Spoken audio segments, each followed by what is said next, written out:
Good morning students. Class है आपकी ये चैप्टर चल रहा था फ्रिक्शन साइंस का 12 चैप्टर है। 12.3 तक आपके टॉपिक हो गए थे। 12.4 पेज नंबर है 134।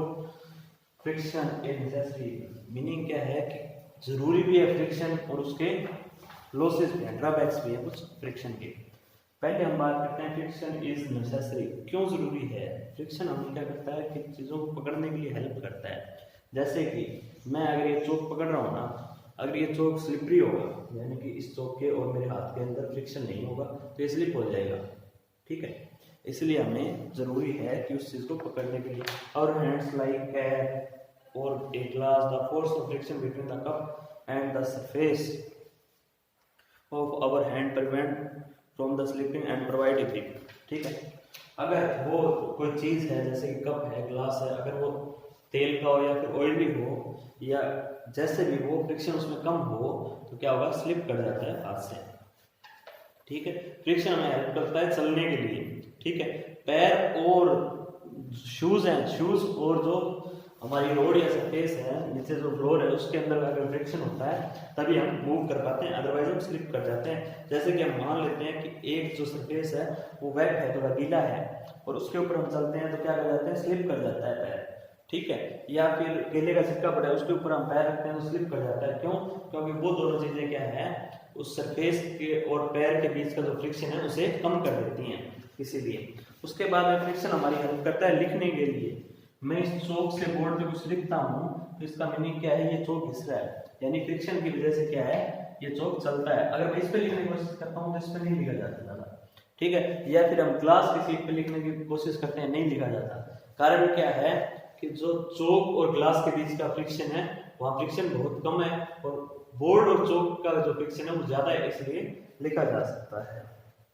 We cannot write on the glass sheet with a pencil or chalk as the friction between two surfaces is not sufficient for the lead or the chalk particle to the rub off, यानी कि घिसने के लिए जो surface है वो सही नहीं है। फिर क्या है कि फ्रिक्शन जो है हेल्प करता है जो चीजें चल रही है, मूविंग ऑब्जेक्ट को रोकने के लिए। या साइकिल चल रही है, ब्रेक लगाने के लिए हेल्प करता है, बाइक है, ब्रेक लगाने के लिए फ्रिक्शन यूज होता है। उसी तरह से if there was no friction a moving object would never be stopped on its own, ठीक है, अपने आप नहीं रुक सकता।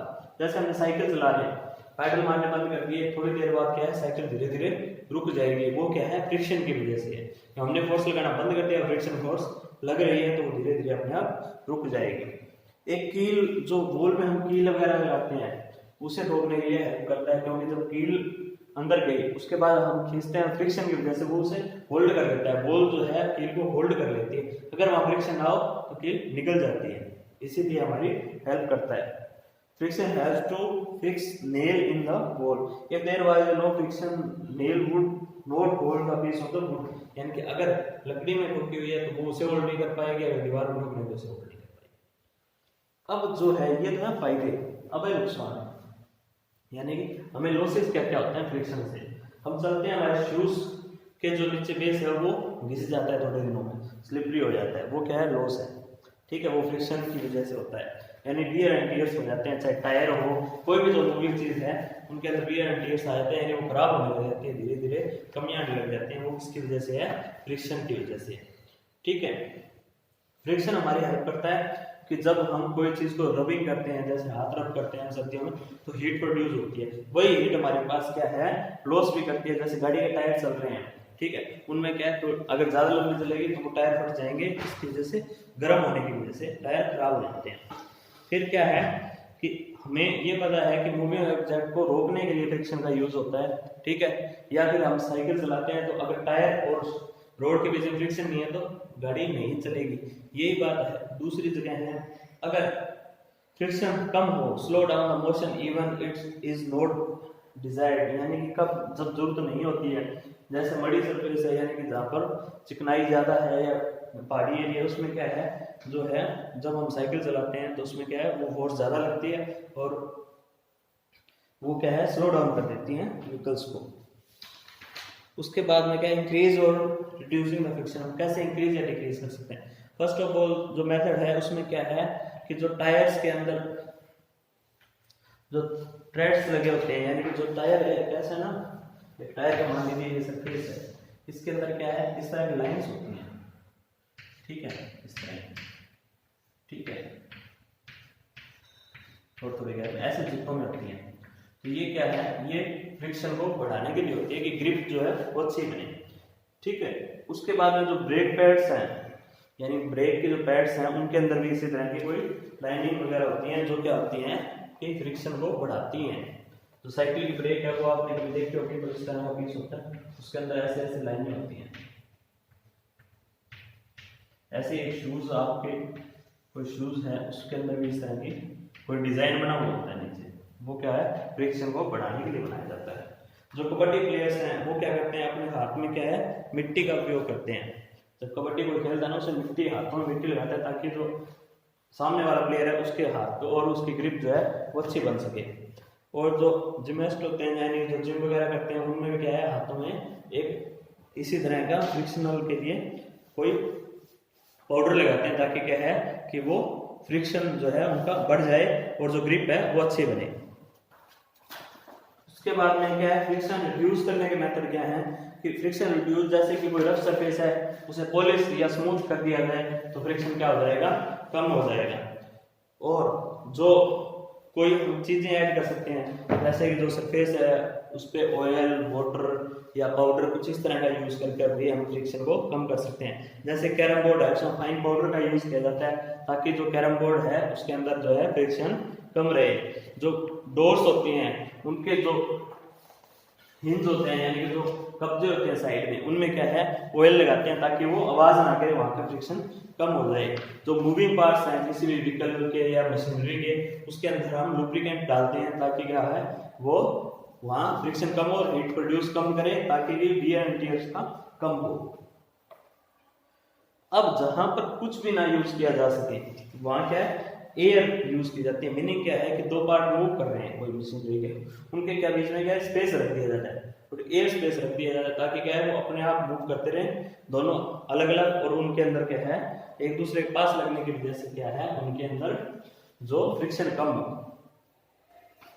उसके बाद क्या है, बॉल बेयरिंग का यूज किया जाता है। जैसे कि कोई व्हीकल है, अगर हम किसी चीज के चारों ओर ऐसे कोई चीज घुमाते हैं, टायर है, ठीक है, टायर के अंदर बॉल बेयरिंग यूज किया होता है, किस लिए होता है कि वो फ्रिक्शन को कम कर देता है। अगर वो साथ लगकर चलेगा एक्सिल के तो क्या होगा, उसे एक्सिल को घसा देगा थोड़े दिनों में, इसलिए क्या है उसके क्या है बॉल बेयरिंग का यूज किया जाता है ताकि वो जो है फ्रिक्शन कम हो। जैसे ये देखो, विदाउट बॉल बेयरिंग इस तरह होगा, ठीक है, बॉल बेयरिंग लगाने के बाद क्या होगा कि वो चारों तरफ बॉल बेयरिंग की वजह से घूमेगा तो इसमें क्या है फ्रिक्शन कम होगा। यानी कि हमने क्या कर दिया, जो स्लाइडिंग फ्रिक्शन था उसको चेंज कर दिया रोलिंग के अंदर।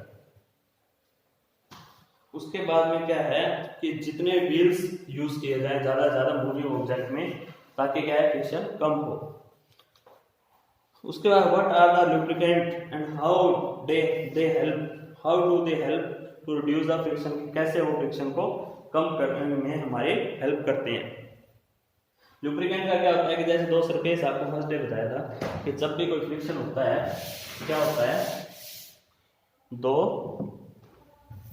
सरफेस होते हैं उनका रफ सरफेस होता है। अगर उन्हें मैग्नीफाई करके देखें तो जैसे कि ये सरफेस है ना, कुछ इस तरह का रफ सरफेस होता है, ये सिंगल और ये दूसरा सरफेस है। तो इनके क्या है, ये एक दूसरे के अंदर इस तरह फंस कर जाते हैं तो फ्रिक्शन होता है। यहाँ जब हमें इसमें लुब्रिकेंट ऐड करते हैं तब क्या होता है कि जो फर्स्ट है और जो सेकंड है सरफेस है, इनके बीच में यहाँ लुब्रिकेंट आ जाता है ताकि क्या हो जाता है, लेस फ्रिक्शन रहता है, यानी फ्रिक्शन जो है वो कम हो जाता है, ठीक है, एज कम्पेयर टू दिस। तो ये हमारी इस तरह से लुब्रिकेंट्स जो हैं वो हेल्प करते हैं ताकि वियर एंड टियर्स कम हो। व्हील्स रिड्यूस फ्रिक्शन, यानी जो व्हील्स होते हैं, मान लेते हैं एक बॉक्स है मेरे पास, उससे मैं इस तरह खींच रहा हूँ अटैची टाइप, ठीक है, तो क्या है यहाँ से नीचे से घिस जाएगा सारा, ये चीज जो है वो ज़्यादा टाइम के थोड़े टाइम के बाद घिस जाएगी और गर्म हो जाएगी और फ्रिक्शन बढ़ेगा। अगर मैं यहाँ व्हील्स लगा दूँ तब खींचूंगा तो व्हील्स ही कर देंगे, फ्रिक्शन क्या हो जाएगा। बताया था स्लाइडिंग फ्रिक्शन जो है sliding friction is more than the rolling friction and rolling friction is less than the sliding friction, इसीलिए रोलिंग फ्रिक्शन जो है वो फ्रिक्शन को कम कर देता है, व्हील्स जो है वो कम कर देता है। अब आगे आता है फ्लूइड फ्रिक्शन। फ्लूइड फ्रिक्शन का मीनिंग क्या होता है कि जहां एयर वाटर जो है यूज हो, वो क्या है हमारे पास क्या है, एयर वाटर का मीनिंग है gases and liquid, gases and liquid का यूज हो, उसे क्या कहते हैं हम, फ्लूइड फ्रिक्शन कहते हैं,